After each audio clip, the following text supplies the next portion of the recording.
जय माता दी। प्रिय मित्रों, कैसे हैं आप लोग। उम्मीद करता हूं कि आप सभी लोग स्वस्थ और प्रसन्न होंगे। मैं प्रभात चंद्र दीक्षित अपने यूट्यूब चैनल ज्ञान की किरण में आप सभी मित्रों का स्वागत करता हूं और आप लोगों से अनुरोध करता हूं कि हमारे चैनल को सब्सक्राइब करें और अपने दोस्तों के साथ हमारे इस चैनल को शेयर करें, क्योंकि चैनल आपको ज्योतिष से संबंधी हर प्रकार की जानकारी को उपलब्ध कराएगा और आपके ज्ञान में निरंतर वृद्धि को प्रदान करने वाला है। हमारे इस चैनल पर हर योग, हर दुर्योग की चर्चा होगी। कोई भी ऐसा योग और दुर्योग छूटने वाला नहीं है।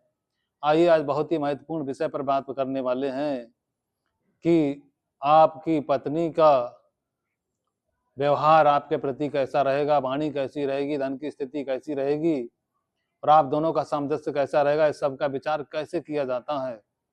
तो देखिए, यहाँ पर हमने सबसे पहले लगन कुंडली का निर्माण किया। नंबर 1 लिखा मेष लगन, नंबर 2 लिखा होता है वृषभ लगन, नंबर 3 लिखा होता है मिथुन लगन।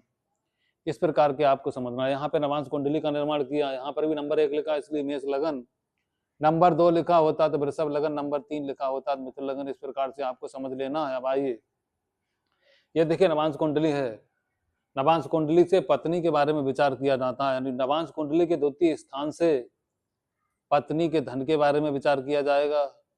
पत्नी की वाणी कैसी है, पत्नी कैसा भोजन करने वाली है और परिवार वालों के साथ उसका व्यवहार कैसा रहेगा, सौम्यता रहेगी या लड़ाई झगड़ा रहेगा, हर प्रकार की जानकारी यहीं से मिलेगी। अब मान लीजिए द्वितीय स्थान का स्वामी यहाँ पर द्वितीय स्थान में कोई शुभ ग्रह आकर बैठ जाए, तो इसका मतलब है कि आपकी पत्नी धन धान्य की बढ़ोतरी करने वाली, परिवार वालों के साथ मिलकर रहने वाली और परिवार वालों को साथ में लेकर चलने वाली और बहुत ही मधुर वाणी बोलने वाली होती है। अब इसके उल्टा अगर मान लीजिए यहाँ पर पाप ग्रह आकर बैठ जाए, पाप ग्रह कौन सा, शनि, राहु, मंगल, केतु, सूर्य, इस प्रकार के ग्रह अगर यहाँ पर आकर बैठ गए तो ऐसी पत्नी धन का नुकसान करने वाली, छोटी छोटी बात पर क्रोध करने वाली, लड़ाई झगड़ा करने वाली और परिवार वालों के साथ मिलजुल कर ना रहने वाली होती है। अब यहीं पर मान लीजिए किसी शुभ ग्रह की दृष्टि पड़ जाए, मान लीजिए यहाँ से गुरु महाराज बृहस्पति की दृष्टि पड़ जाए, इसका मतलब ऐसी पत्नी बहुत ही ज्यादा श्रेष्ठ, धार्मिक, पूजा पाठ वाली, परिवार वालों को लोगों के साथ मिलकर चलने वाली और सबका सम्मान करने वाली होती है।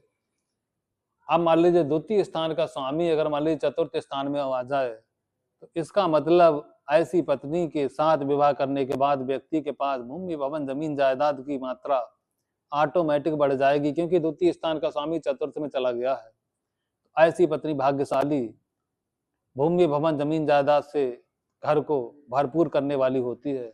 अब मान लीजिए द्वितीय स्थान का स्वामी दसम स्थान में आ जाए तो क्या होगा, मान लीजिए आपकी शादी जब हुई थी उस समय आपके पास नौकरी नहीं थी, अगर दसम स्थान में पत्नी का धन स्थान का स्वामी है तो पत्नी के आने के बाद आपकी नई नौकरी लग सकती है, आपका मान सम्मान बढ़ सकता है, जीवन में ढेर सारी ऊंचाइयां आपको मिल सकती हैं। अब मान लीजिए द्वितीय स्थान का स्वामी अगर छठे में आ जाए तो क्या होगा कि इसका मतलब आपकी सब पत्नी आने के बाद आपके ऊपर कर्जा होना चालू हो जाएगा, यानी विवाह के बाद कर्ज की स्थिति बढ़ती चली जाएगी। जितना आप कर्जा उतारने का प्रयास करेंगे, पत्नी उतना ही ज्यादा खर्च करके आपका कर्जा बढ़ाने वाली बन जाएगी और आपके पीठ पीछे तरह तरह की चीजें खाने का उसको शौक होगा, क्योंकि वाणी स्थान में खाने का भी विचार किया जाता है, तो तरह तरह की चीजें खाने का मन में विचार आएगा और खूब धन को खर्च करेगी, तो यहाँ पे नुकसानदायक साबित होगा। अब मान लीजिए यहीं पर द्वादश स्थान में चला जाए धन स्थान का स्वामी, तो ऐसे व्यक्ति की पत्नी खूब यात्राओं में धन का खर्च करने वाली, यानी आपके धन को बेफजूल इधर उधर घूमने फिरने में खर्च करने वाली, अपने दोस्तों के साथ घूमने फिरने वाली, इस प्रकार का फल यहाँ पर मिलता है। मान लीजिए द्वितीय स्थान का स्वामी लाभ स्थान में आ जाए तो इसका मतलब आपकी पत्नी लाभ प्रदान करने वाली, हर प्रकार से धन को बढ़ाने वाली, परिवार को लेकर बैलेंस करके चलने वाली, पूरे परिवार का ध्यान रखने वाली, वाणी में सौम्यता, सब कुछ श्रेष्ठ है।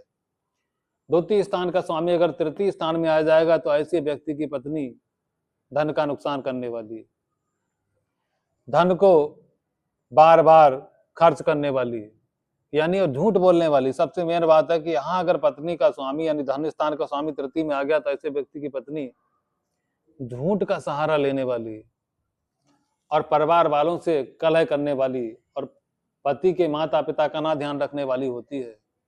अब मान लीजिए यही अगर मान लीजिए द्वितीय स्थान का स्वामी भाग्य में चला जाए तो ऐसे व्यक्ति की पत्नी धार्मिक, पूजा पाठ वाली, तीर्थ यात्राएं करने वाली और अपने सास ससुर की खूब सेवा करने वाली होती है। अब मान लीजिए द्वितीय स्थान का स्वामी सप्तम स्थान में आ जाए तो इसका मतलब द्वितीय स्थान का स्वामी अपने स्थान से छठे में आ गया है। छठे स्थान में आने के कारण यहाँ भी रोग, कर्ज, बीमारी, यानी शादी के बाद पत्नी को तरह तरह की बीमारी लग जाएंगी और उसमें खूब जातक का धन खर्च होता चला जाएगा और जातक मानसिक रूप से परेशान हो जाएगा।